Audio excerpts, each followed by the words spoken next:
Jo, čia reikia įkišti ranką, sąlygą nežiūrint, bet liečiant bandyti atspėti, kas čia yra paslėpta. Eilė reikia atsistoti. Kur paslėpta? Tai sveiki visi atvykę į Kamanų valstybinio gamtinio rezervato lankytojų centrą. Čia mes virtualiai susipažinsim su mūsų saugoma teritorija Kamanų rezervato, kuris saugo vieną didžiausių Šiaurės Lietuvos aukštapelkių. Kas yra rezervatai, jūs turbūt puikiai žinote, tad štai tai trumpai priminsiu, kad tai yra griežčiausiai saugomos teritorijos iš visų saugomų teritorijų, kuriuose uždarbiai vadinama išskyrus veiklą, kuri būtina išsaugoti rūšis saugomas buveinės. Tai kaip pavyzdys galėtų būti pievų šienavimas. Rezervato teritorija matom žemėlapį, geltona linija pažymėta, čia tik naujas plotas, dar nenupieštas, nepripieštas. Rezervatas užima 4361 hektarą, pelkė pusė teritorijos. Kad apeiti jos kontūrų yra 52 km. Yra ką veikti. Nemenka pelkutė.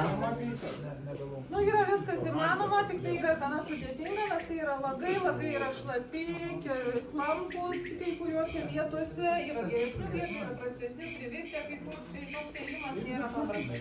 Vienintelė vieta yra čia lankoma, lankymui pritaikyta, tai mūsų takas šiuo metu yra uždarytas lankymui, kadangi yra prastos būklės. Tai tik į bokštą galim palydėti arba žygelius darom. Bet nedidelių žygelių. Bet jau biškį reikia būti pasiruošusiam, reikia pelkę. Jei pasėjo pelkę, tai žinot, kad tai nėra taip lengva. Bet nuskęsti aukštapelkį reikia norėti, bet labai yra lengva paklysti. Ten, kur jūs matot filmuose, bulbulė eina ir tai yra žemapelkės. Čia jau tikrai pakraščiukuose lygia labai nedaug. Pelkės 95% sudaro aukštapelkį.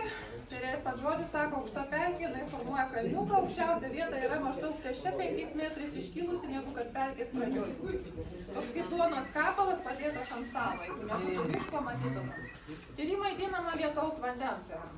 Lietaus vandenį sugeria dėka augalų kiminų, kurie kaip kempinė sugeria tą vandenį, laiko savy ir kas per daug nuteka į pakraščius. Ir iš pelkės išteka 11 upelių. Pelkė duoda pradžią 11 upelių.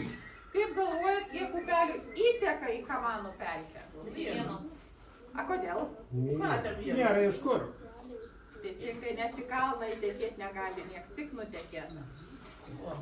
12 klampinių yra pelkiai. Tai klampinės tai yra atviros vietos, nepaugę pušaitė, kurios pasipynė su kuriais sustingi vandens, su kiminais ir toks sunkiau, toks klampesnis, bet praeinamas. Pasiklyst labai lengva.